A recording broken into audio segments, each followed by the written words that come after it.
Hello and welcome to the first anniversary edition of the All Things Sports Podcast. My name is Zach Bischoff, and I am joined over there by, and you're muted. Let's try that again. Danny Shanholzer.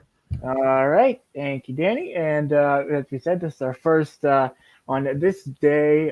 When we're seeing this, we are pre-recording this about a day or two in advance. So May 6th, you'll be seeing this. 1 year of this lovely podcast. Danny, your thoughts on just how we managed to somehow make it a year worth of episodes, and with what is episode 50, 51, I believe. So so 51 episodes in a year. What's give me your thoughts? No, Zach. I think not to sound too cheesy or anything. I think the cliche "time flies when you're having fun" really fits here, man. I mean, look, we started this, just because we're two guys that love talking about sports, and it's just been really cool to be able to keep doing that for a year. And I mean, so many people have tuned in, and I just love I really just love doing it, man. I don't really, not to, obviously we want our listeners to listen, but I just love chopping it up with you, man. You know what I mean? Yeah. It's been. We want to thank every single one of you that have listened, watched, and watched us progress over the past year. And thanks for sticking with us. We have obviously not been able to coordinate our schedules. We have both been busy with our own personal matters, but now we are here. We are bringing you a 1 year anniversary edition of All Things Sports. All right, now we are now going to talk about NHL playoffs, both Spring Football League playoffs, or I'm sorry, both Spring Football Leagues, I should say. The XFL is in the playoffs, and the USFL is early on in their regular season, and we will discuss the Pirates as they we're all kind of suffering locally here from a bit of Bucco fever. So, Danny, just your thoughts on first the NHL playoffs as we stand as of today, as of recording, I should say, May 4th, 2023. Yeah, Zach. I mean, dude, it's really been unpredictable to say the least, man. I mean, it's been really cool to see. Just I can't believe, for those that might not be super hockey fans, the Boston Bruins were by definition the best team in hockey this year. I mean, they won the President's Trophy. They seem to be rolling, and the Florida Panthers come in, take them to 7 games, and win 4-3 on the Bruins' home ice. I mean, just as a, I mean, there went to like 3 or 4 game sevens, man. I mean, it really stinks for me for us as Pens fans, for us not to be able to root them on. But dude, it's been really fun to watch. Yeah, and on your actually not on your screen. On Okay. All right, so give me a minute. Jesus. Okay. All right. Now on your screen is the let me bring it up on the other monitor. Your dog is going crazy. I hear. Yeah, I'm sorry about that, homie. Oh, good. Thank you. Um, so on your screen here is the bracket for the NHL playoffs as we stand. So we have Seattle has advanced. They've already played game 1 of their series, winning by a score of 5-4. Seattle winning by a score of 5-4 in overtime. Joe Pavelski had 4 goals for Dallas, so that was a little crazy. We'll get back to that in a moment. We have Vegas also through in the first round, defeating the Winnipeg Jets. They now move on to play the Oilers in the second round, and they played their first game already, and they win by a score of 6 before their last game, or the next game rather, is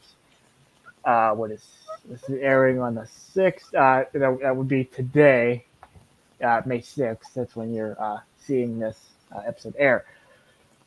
All right. Zach, dude. How about the Toronto Maple Leafs, man? Yes. I mean, they have not been able to get over the hump, and they just dethroned the almost 3-time in a row Stanley Cup champions, Tampa Bay Lightning. I mean, credit to them, man. That's got to feel so good for their fans. All people in Toronto are hockey crazy, man, and they just want their team to get out of the first round because they have so much potential and they just haven't been able to do it. But I mean, I'm proud of them for at least advancing and beating a good team in the Lightning, man. Yeah.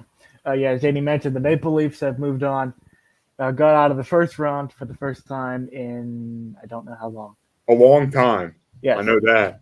So they now move on to play the Florida Panthers. Florida is up 1-0. And lastly, we have Carolina and New Jersey. Carolina is leading 1-0 against the New Jersey Devils. Here is the series-by-series schedule for you for each series here. So here's the Hurricanes and Devils. That ought to be a good series. For sure, man. I was just gonna say. I mean, I haven't watched a ton of New Jersey play, dude, but they are so fast. I mean, and Jack Hughes has just been really, really, really good. It just I think that New Jersey is kind of what I'm hopeful. I don't want to keep connecting it back to the Pens, but we're from Pittsburgh, so that's what I keep doing. But I mean, you just look at they were a bottom tier team just a few years ago, and they were able to through the draft and in the farm systems really develop guys. I'm hopeful that the Penguins can kind of channel what New Jersey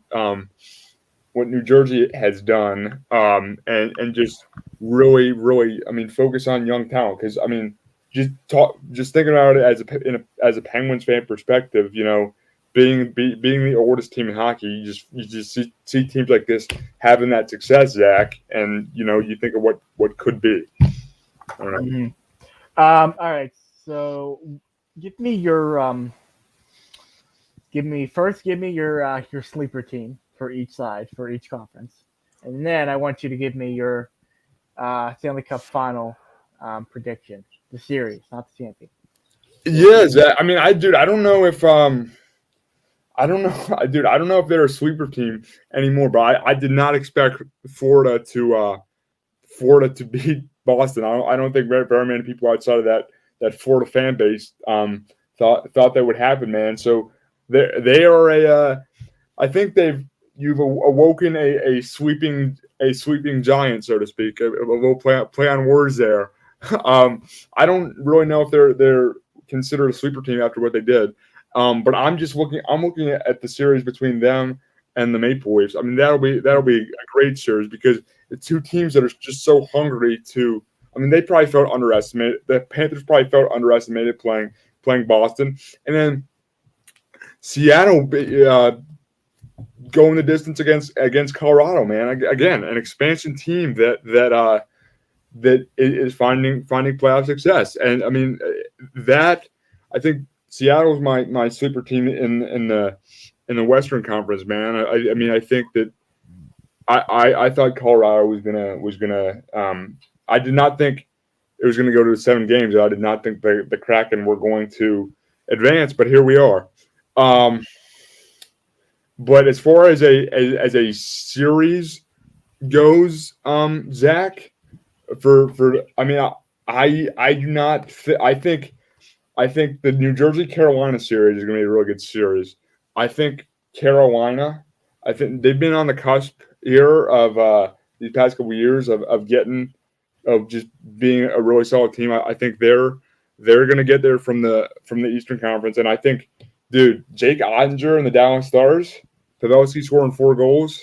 I mean, I think they might make a run for it. What do you think, Zach? Yeah, I think first my sleeper team in the Western Conference. I think Seattle Seattle is kind of a dark horse. Nobody thought they would come out of, or they would survive Colorado here, but yeah, so they're my team to watch. I catch myself staying up late to watch those games. Yeah. And I think Carolina is going to come out. So my Stanley Cup final prediction will be Seattle and Carolina for it all.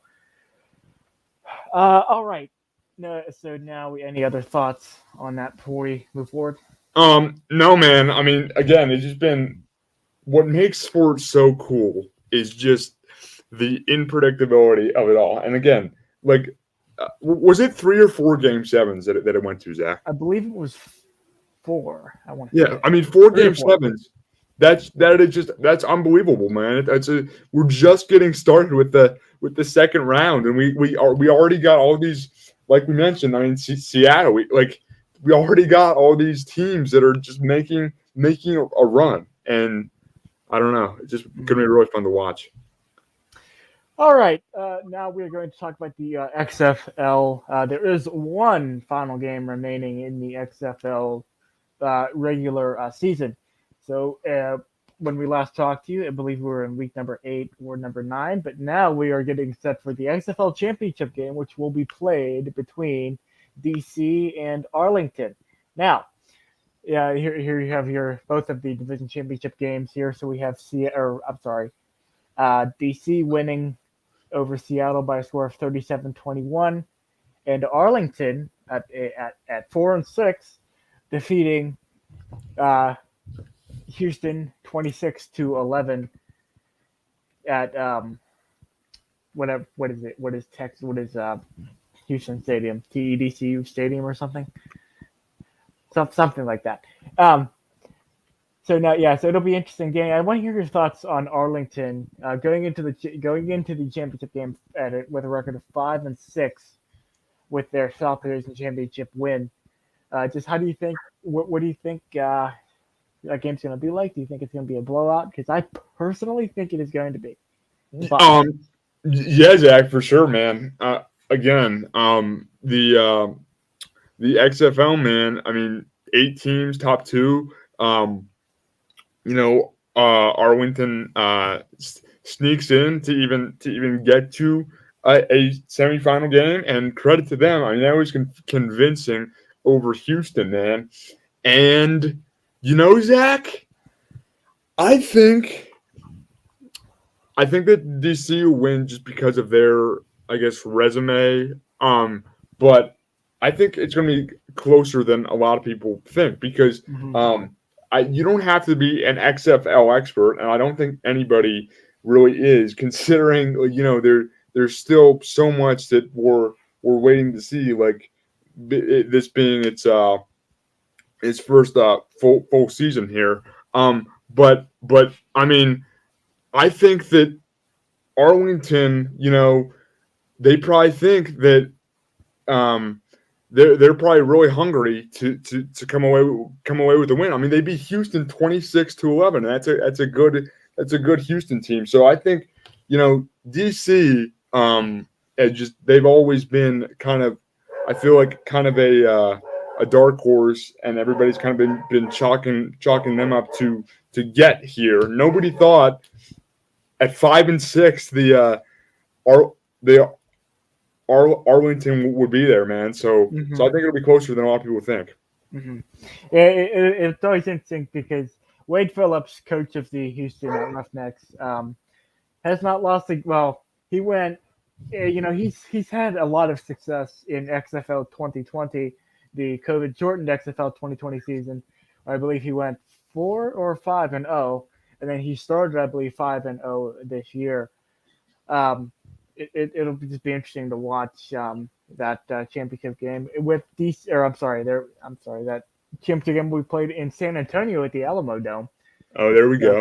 That's my favorite. That's my favorite XFL stadium of all of them here. So, do you have a score prediction on that, Zach?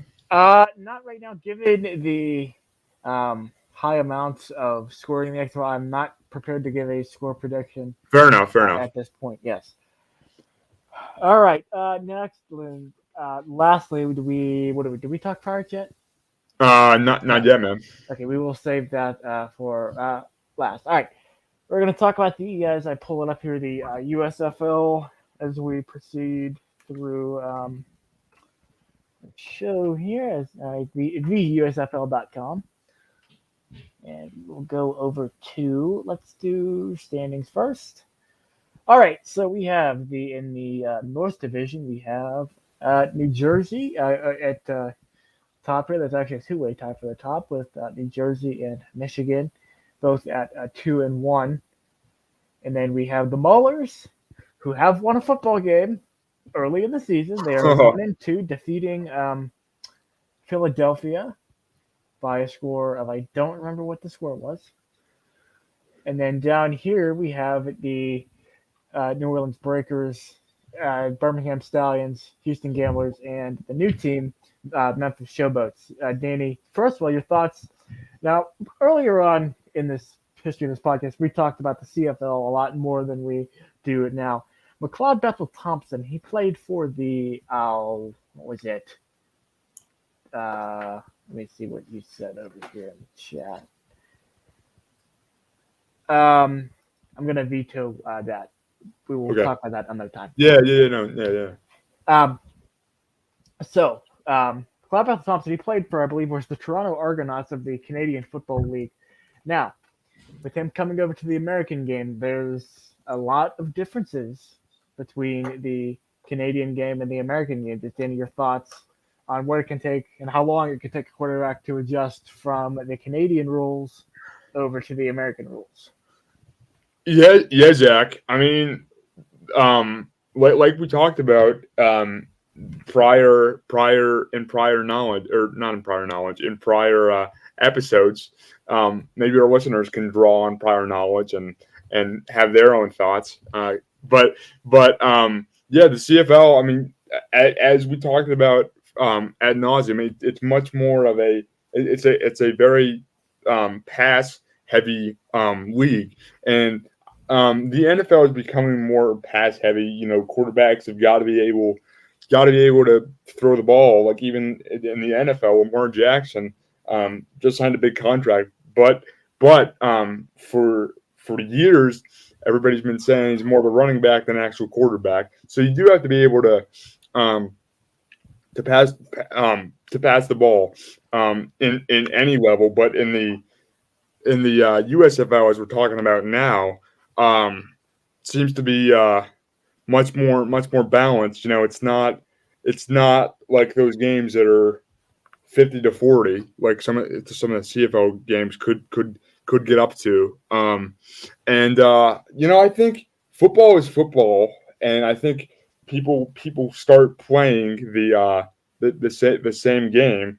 But it's really cool though, just with all the different leagues, with the CFL, the NFL, now the XFL and the USFL. People have opportunities, but there's no doubt, Zach, that it does take getting used to, for sure. Yeah. And here is the Mullers did defeat the Philadelphia Stars by a score of 21-13 in the Battle of Pennsylvania. There we go. Football edition.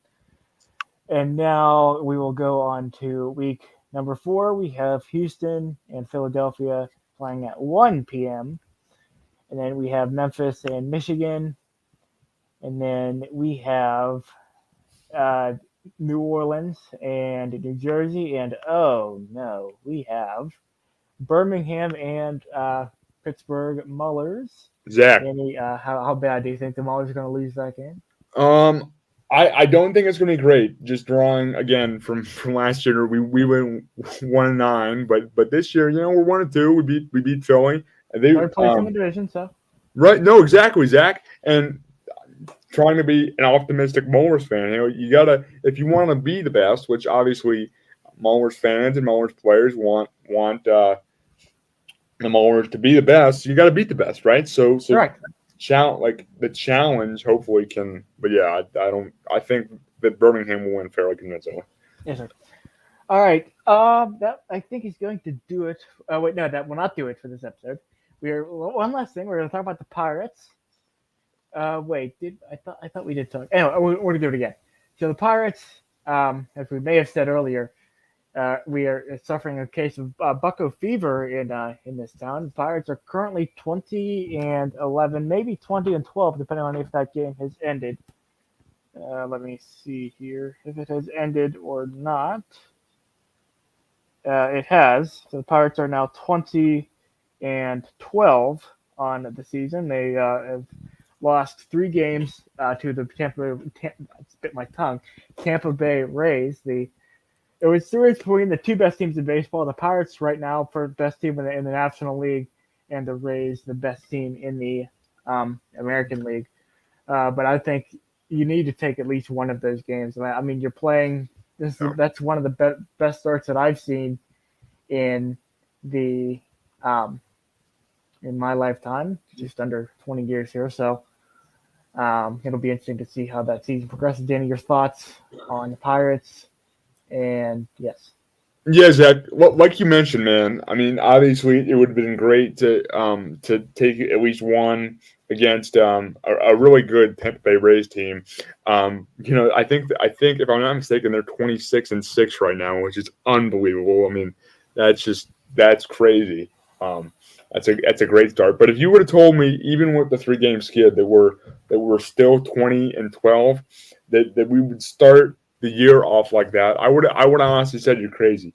And the biggest thing, Zach, has been the starting pitching, man. I mean, the starting pitching. We talked for years about how we need starting pitching. We need starting pitching. Well, this year it seems as though we have it. I mean,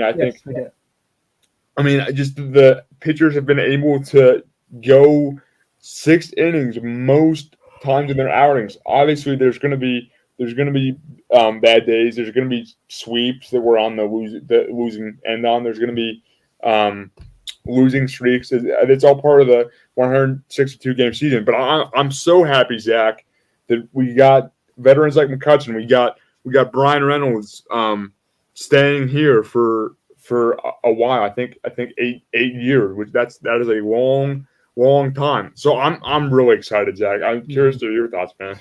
Yeah, I think it's. I think we do. The biggest key to this is the pitching. We've had a lot of quality starts, which are defined by starting pitcher going, I believe, 6 innings or more, giving up 3 runs or less. I believe Pirates, are first in that stat in baseball. So it's been quite impressive just to watch this team win like 7 straight, like 19 of. Or 17 or 19, I believe. Yeah, that was. It's just fun to see this team a decent bit above 500, 8 or 9 games above 500 as we stand currently. Yeah, Zach, and I think it's also we're finding different ways to win different types of games. I mean, I'm just looking at the game that just ended. It was 2-0, right, in the eighth inning, I believe, and we were able to score. I think we scored 2 in the ninth, so we almost came all the way back. And it's just, I think this stretch that we're in here, Zach. I mean, that it's gonna be a tough one because it doesn't really get a ton easier from here. We play the Blue Jays, and I think I saw a stat on Twitter that before the games against the Rays, the record of the Rays and the Blue Jays combined was 41-15. So I'm not sure how the Blue Jays have done in the last 3 games, but the win total is up to 44 now with the sweep. So this is a stretch. I know it's early. We're only 20-some games in to a marathon and not a sprint, or 30-some games in. But I think this stretch, coming off of a sweep, this is going to be a test of character, and I'm hopeful that we can, bounce back and all that. Because I think we really have something here. I mean, just the young guys are playing well. We got veteran like Carlos Santana has been on a tear recently, Zach. Yeah. I mean, it's awesome to see, man. I'm optimistic. Yeah. All right. Any final thoughts before we wrap this thing up? No, man. Again, it's a fun time of year, man. Just reflecting on where we got started here, and 50, 51 episodes later, we're still rocking and rolling here, Zach. Yep. So appreciate you sticking with me, man. Yep. Yeah, as Danny always says, it's a marathon, not a sprint, especially doing a podcast like this. And we want to thank once again every single one of you that has listened, watched, downloaded our podcast series. You listen to two friends, real life friends, banter about sports for about 30 minutes, a couple times a week. And here is to another year of this. So until next time, I'm Zach Bischoff. He is Danny Shanholzer, and we will see you next time right here on the All Things Sports Pod.